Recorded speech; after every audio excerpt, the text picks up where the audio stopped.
Jusqu'au bout de la poutre là-bas. Jusqu'au bout. Accroupis-toi sur la poutre. Allez, touche les pieds là. Tu te mets sur un pied, tu comptes jusqu'à 10. 1, 2, Plus fort. 3. Pourquoi tu veux rentrer 4. au groupe? Pour servir, en donnant plus de temps de ma personne, de mon temps, de ma vie. Leur objectif, intégrer le GIGN. Il y a un an, cette unité d'élite de la gendarmerie intervenait face aux frères Kouachi à Dammartin. Depuis sa création en 1974 pour faire face à la menace terroriste, ils sont très nombreux à vouloir rejoindre ces 400 hommes.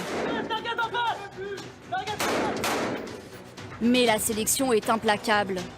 Il faut d'abord être gendarme, avoir moins de 34 ans et surtout réussir de longues semaines de tests physiques, mais aussi psychologiques.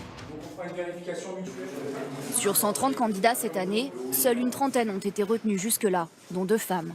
Qu'est-ce que tu fais? Donc l'embarquement se fait dos à l'hélico, position assise. Ce jour-là, ultime épreuve. Arrivé dans l'eau, je rappelle les différentes choses que vous devez faire. La première chose, c'est de faire le signe que tout va bien. Les candidats doivent eux-mêmes organiser une mission commando. Aux commandes, Mathieu, 26 ans, diplômé d'une grande école. Donc la progression sud-ouest, d'accord? C'est sûr qu'on est dans une sélection, donc on est au courant que le nombre diminue et que même encore aujourd'hui, on sait qu'on peut partir à tout moment. Chaque tactique, chaque choix est scruté par les formateurs. Pour chaque stick, d'accord? C'est un exercice qui est proche de la réalité. On regarde comment ils vont se comporter en fait avec la fatigue qu'ils ont accumulée au cours de ces 8 semaines.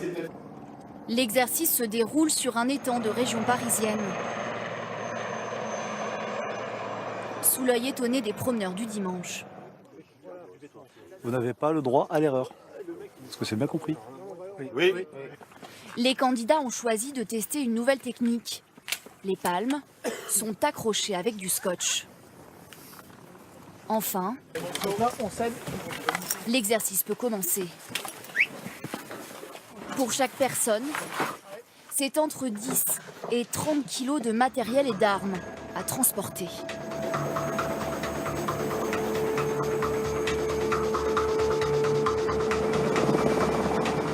Les premiers candidats sautent. Mais l'exercice ne se passe pas tout à fait comme prévu.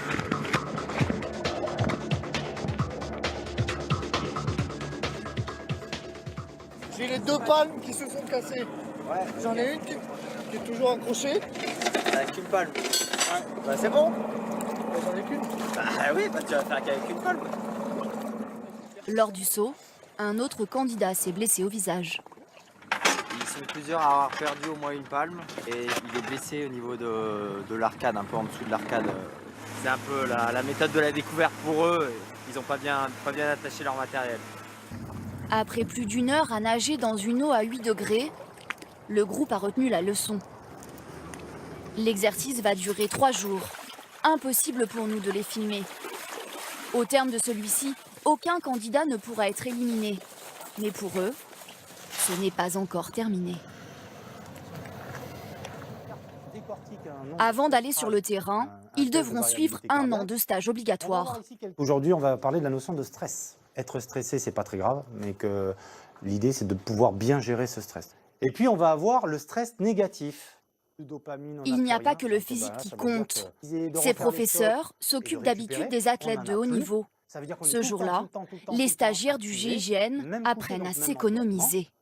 Et donc, au final, on pourrait aller jusqu'au burn-out. Avant de rentrer, c'est un mythe le GIGN. On se dit, ouais, c'est des gros bras, on n'est pas au niveau. Et au final, quand on rentre, on voit que oui, c'est des personnes fortes physiquement, très fortes physiquement, mais c'est aussi surtout des personnes qui sont fortes intellectuellement. On demande à ces personnes d'avoir des valeurs. Et pour mieux gérer son stress, exercice pratique. Il faut les toucher un maximum pendant 30 secondes, ça va durer. Cela ressemble à un jeu, mais c'est très sérieux. Cette technique de pointe sert d'habitude à entraîner les pilotes de Formule 1. Pour nous, c'est du très très haut niveau d'intervention. Donc on essaie de transférer un petit peu ce qu'on fait avec les sportifs de haut niveau, puisqu'il y a quand même beaucoup d'entraînement et beaucoup de cas où ils arrivent sur des gros niveaux de fatigue. Une nouvelle formation mise en place il y a 1 an, à la suite des attentats de janvier dernier.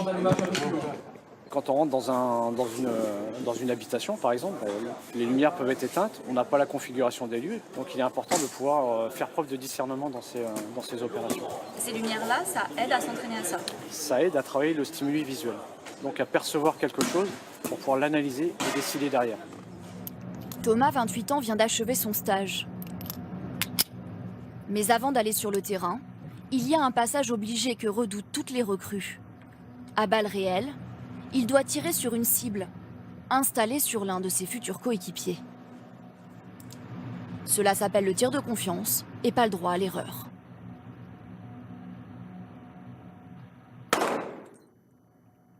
On appelle ça le tir de confiance parce que c'est vraiment la symbolique de la confiance que l'on a envers chaque équipier. C'est-à-dire que quand on va partir à l'assaut, on n'a pas regardé derrière, on n'a pas regardé devant, on sait très bien qu'on fait confiance. Et nous, on a juste à se concentrer sur notre mission propre. Ok, ça va démarrer. D'ici quelques semaines, Thomas rejoindra les rangs de cette unité d'élite. En 42 ans d'existence, près de 600 otages ont été libérés par le GIGN. L'actualité à l'étranger, l'ONU et la Croix-Rouge